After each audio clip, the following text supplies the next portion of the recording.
Hey guys, it's Greg with By the Bootstraps, b2bootstraps.com. Check out the store if you want to. Going to be doing a movie review of Glass. This is going to be a spoiler review. It's just my reactions of watching it. A couple questions that I had and my thoughts about the movie.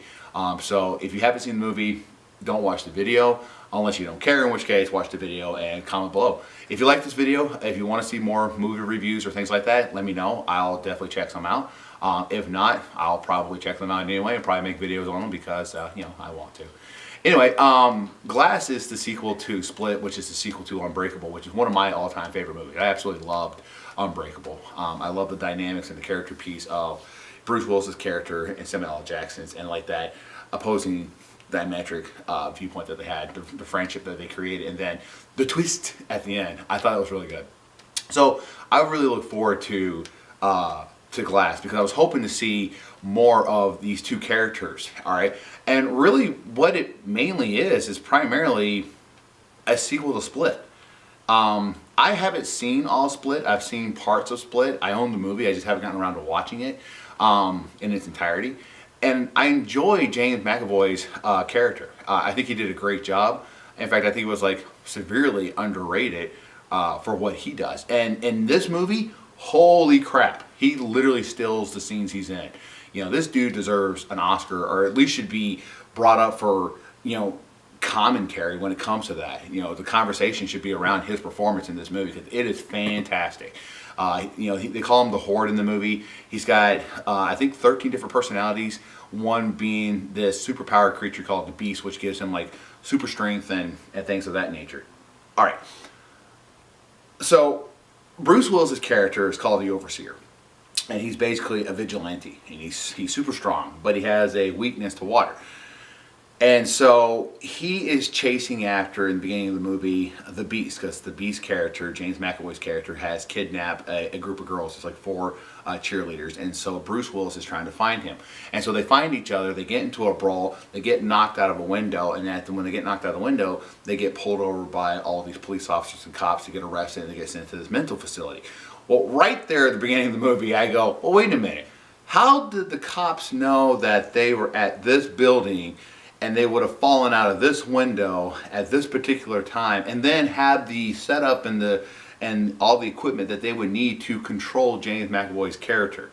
You know, because apparently he is controlled by ultrasonic light, you know. So that was one question that immediately didn't get answered, that didn't make any sense to me.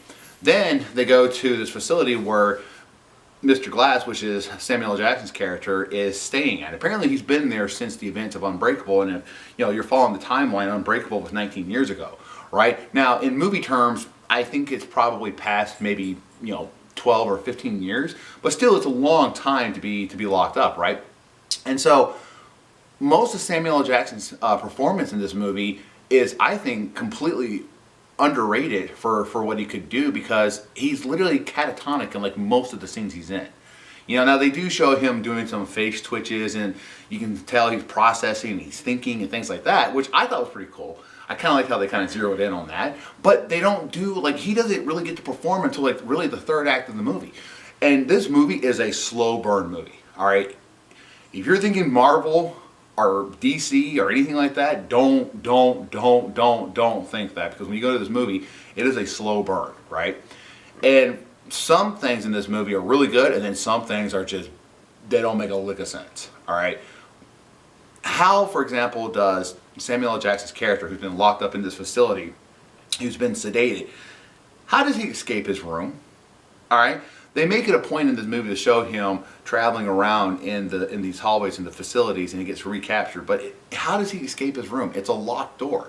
You know, it's like when they're controlling the Beast, for example, and the characters and the different personalities with James McAvoy.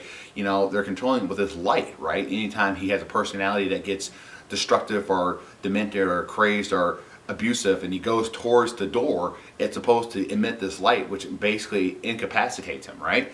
Well, I'm watching this movie and I'm leaning over to my wife. I'm like, why doesn't he just grab the mattress on the bed and use it as a shield? You know, because he's clearly very intelligent in the movie, especially his Patricia personality is incredibly smart. You know, very well spoken, very well refined, and things like that. You would think that, oh, let me just use this as a shield. Or he's got a desk there, actually. Why not just take the drawer of the desk, put it over his head, go to the light fixtures, break the light fixtures, you know.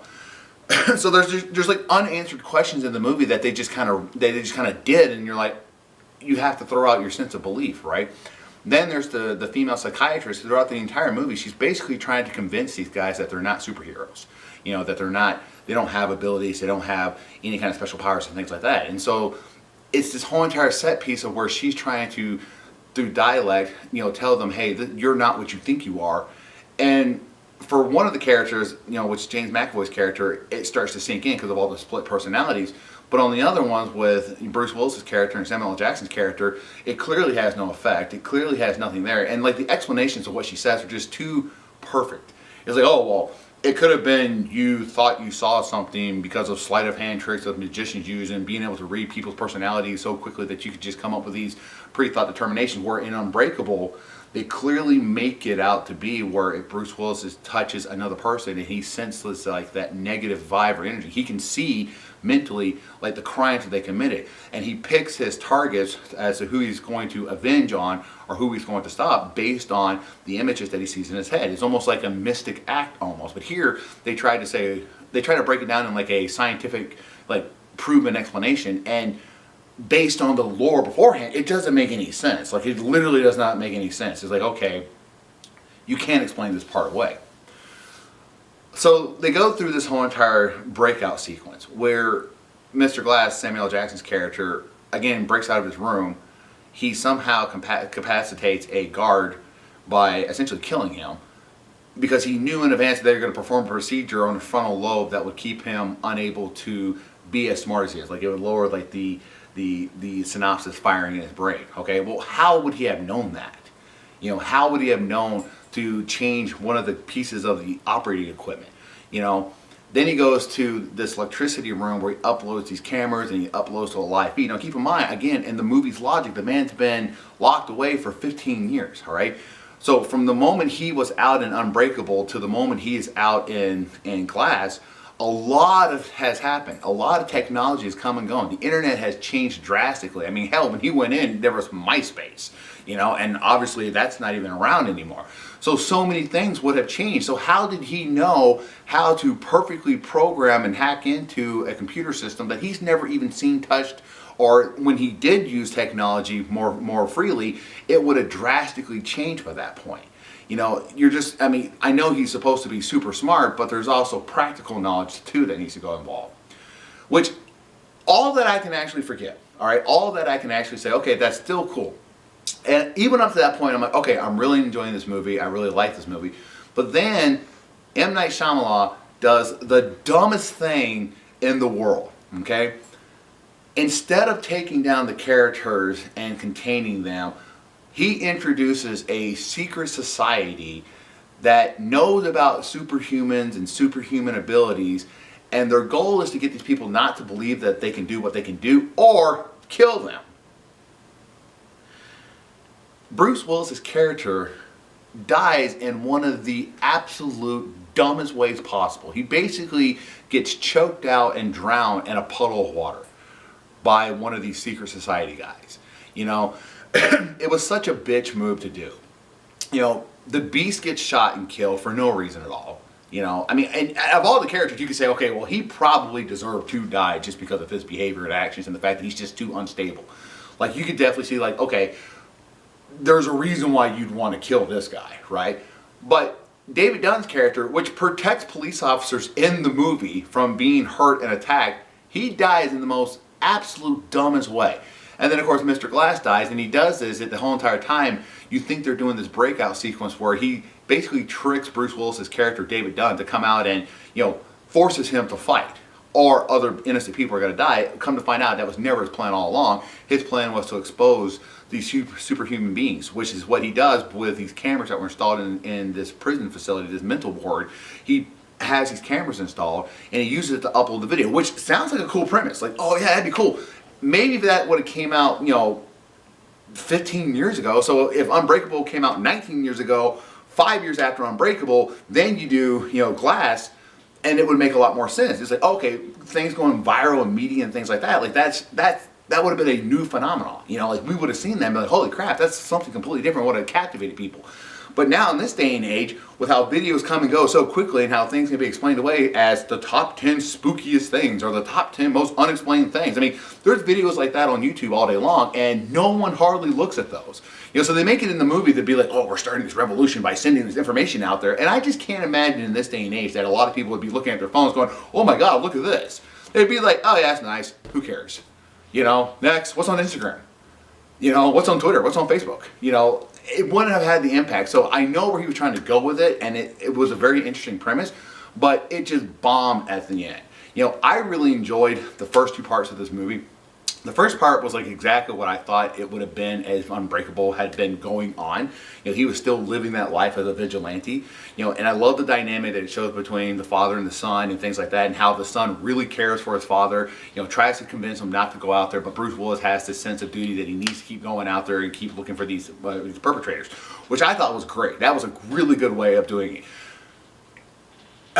You know, Mr. Glass's character for most of the movie was a wasted performance until the very, you know, towards like that last third act, which by that point, like, you really start to see him shine. You really start to see like the calculating, very critical analytical thinking, which I thought was very interesting.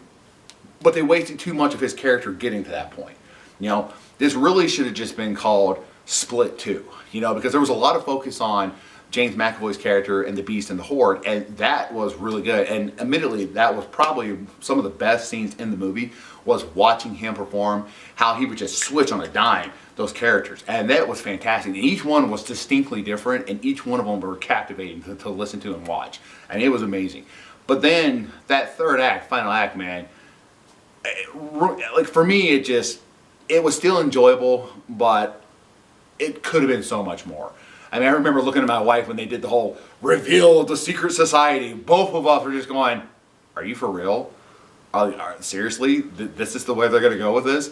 And I actually read the synopsis on Wikipedia before I went to the movie because I was curious, because I don't really care about if a movie like gets spoiled or not, if I know the plot. I'm more interested in like, how does it get to that point? You know, like how do we go from these scenes to get to the final product, you know? And so when I read that on Wikipedia, I was like, this sounds freaking stupid. But I was like, you know what? I don't want you to say no. Let's see what it actually looks like. So when I saw it, I was like, nope, this is as dumb as it sounds. Like, this is just freaking dumb. And I wish M. Night Shyamalan would get back to like that more like serious, you know, sense of the style of the movies that he did. You know, The Sixth Sense is probably an all-time greatest movie. Unbreakable, all-time greatest movie. You know, I even like Signs and The Village. But after those, he just had a string of bad movies, like really bad movies. Like I said, I haven't seen all Split, but I've seen a good portion of it. That brought it back to a very interesting dynamic. I was glad to see it. And so I was like, okay, well, that's kind of interesting. I definitely wanted to own it, and so I bought it. Want to watch it again and watch it in its entirety because, like I said, I've seen it in bits and pieces, and that was good. And Glass, I really had high hopes for.